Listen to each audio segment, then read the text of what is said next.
So first of all, you have to put universities because academic knowledge is really important. It's the most structured one. You have to put classification societies in, all of the classifications, not only one, that is right now in 3. Only one class society is in 3 projects. That's, all the other, because I'm in very good terms with all the class societies, they say, okay, what's going on in the MED projects? And also unions. The unions will be really glad to see that they are addressed directly. Chambers of commerce, they don't really, they are just a subscription. They don't, although they show that they have 1,000 businesses, it's just a subscription. You have to reach out to the true unemployed people. And this needs people that do pro bono work. It won't work with the already established associations, I think, that because all the key positions were held all those years by the same people and from family-owned businesses in all the sectors. And the other very important is really to include the ship owners, because without the ship owners, and this was the only problem of TRAINMOS II, and you need the TRAINMOS III, you have to include the ship owners. Their perspective was not inside. It was the transport, energy, and supply chain, but not them. And this is missing. So, sorry. Okay? Thanks. Thank you very much, Joanna. And now maybe we could go with Elio, but I will beg you please to limit your comments to 2-3 minutes maximum. And maybe you could reply, what would you recommend to improve the project? Very good. Very good. Good afternoon to all of you, Chairman, ladies and gentlemen, dear colleagues. First of all, I think it's very easy to show you how was TRAINMOS in Portugal after the Jaime Santos interview, because what he said here, it's a small example of what we had the chance to discuss during the training. But my first words are also to salute all of those people that made possible this training program. As a trainee, I have to thank. I'm a seaman, so I started in the Nautical Academy and was the deck officer on several ships. And so it's also a pleasure to me to be here and speak about sea with persons of people that do things important for the shipping and the maritime industry. But look, gentlemen, as citizens of the new Europe, reborn of periods of strong political and social instability that marked the last centuries, we must applaud the vision and the resilience of those who defend today these values among the nations that today make the European Union. In a geopolitical perspective, that is something that we should always address, we cannot forget our history and identity, especially in times when these values are strongly attacked by acts of terror, for example. It will be necessary to give safe steps towards a better future for our children, even for yours. We must create new bridges of cooperation in Europe, even by sea, towards the exchange of experience and the study of the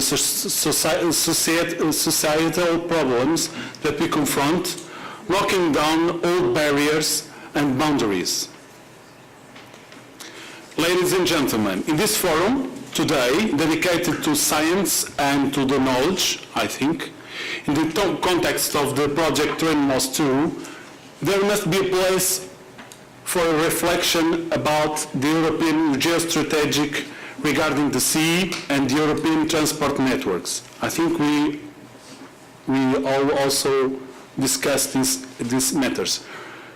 Recalling the role of those who, such as Pedro de Covilhã, it was a Portuguese explorer, once opened to Europe the route from Cape Town, Cape of Good Hope, and so contributed to the economic development and cultural heritage of Europe, even for the tea of Mr. Brian Simpson or the Oporto wine.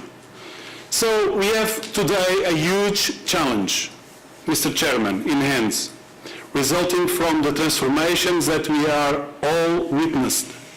In a world increasingly globalized and that creates strong pressure on supply chains and the interfaces between the various modes of transport on which they have support.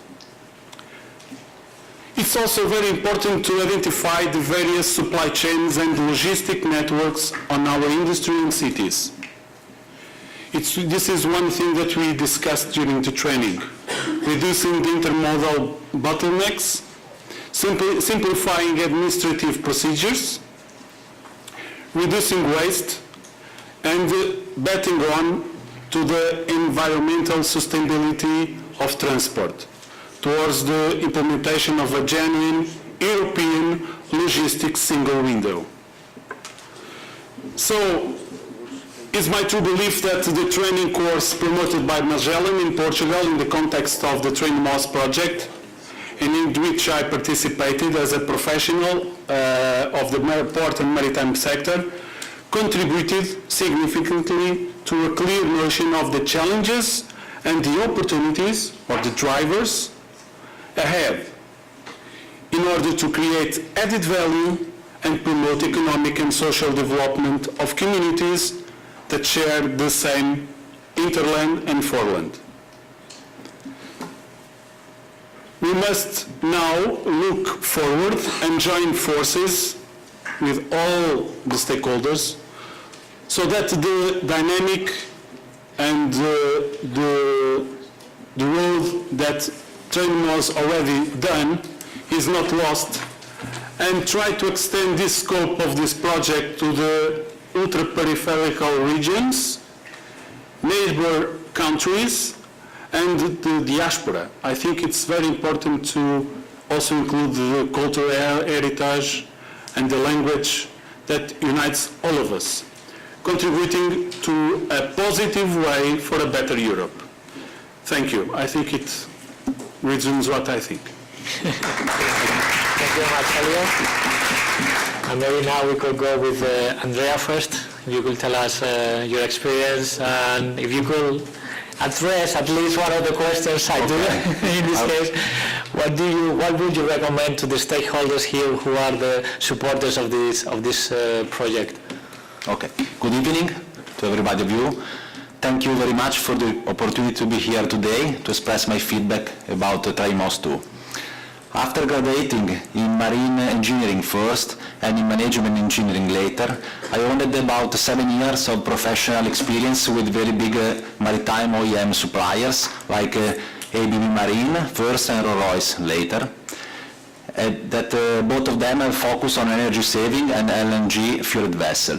For this reason, I decided to attend the course to improve my knowledge of global strategies and new technologies for the reduction of the emission, and to have a depth understanding of the main economic and social drivers that are leading this primary challenge. I really appreciate the structure of the course that binds together a mixture of environmental, economical and technical topics, which has been able to provide a full overview of new tendencies of maritime industry at European and global level. The level of the topics dealt during TRAINMOS II have contributed to strengthen my previous knowledge and to build new one, with a positive effect of increasing the employability of my profile. During the development of the course, we were introduced with university teachers, business experts and other professionals, and this has been very fruitful, also to install a dialogue with the work sector.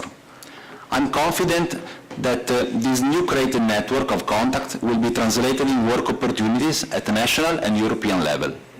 I can't say that everything was perfect, of course. I think that some minor details might be modified to make this course even more appealing.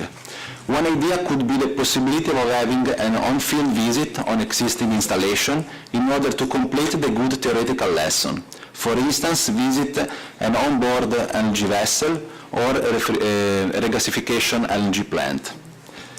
Anyway, I can say that my experience in the whole has been very, very positive. Thank you again. And now finally, Thomas, if you could tell us if you share the same comments, the same recommendations, and what was your experience? I share everything that already Andrea said. First of all, I want to thank Francesca and Federico for the opportunity they gave me today to come here today.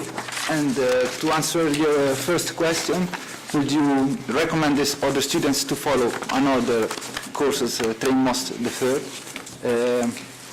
Yes, but the thing is that I don't know if it's me that found you, the TrainMoS courses, or you that found me.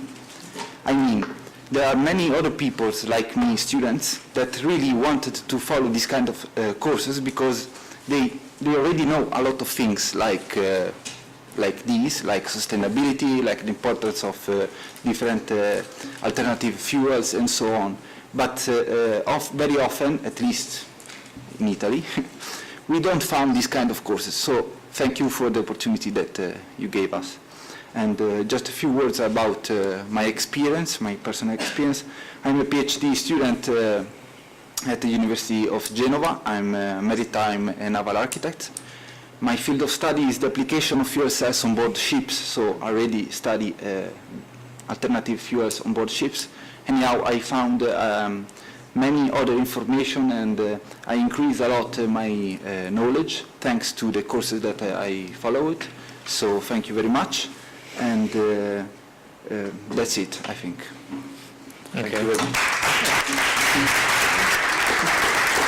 Thank you very much, Thomas. Thank you very much to all of you and to Mr. Cofferati for hosting this event and to Liguria region. And I'm sorry, but we won't have time for questions, but maybe you could address your questions to the panelists, to the speakers during the cocktail that you have here. Good evening. Thank you.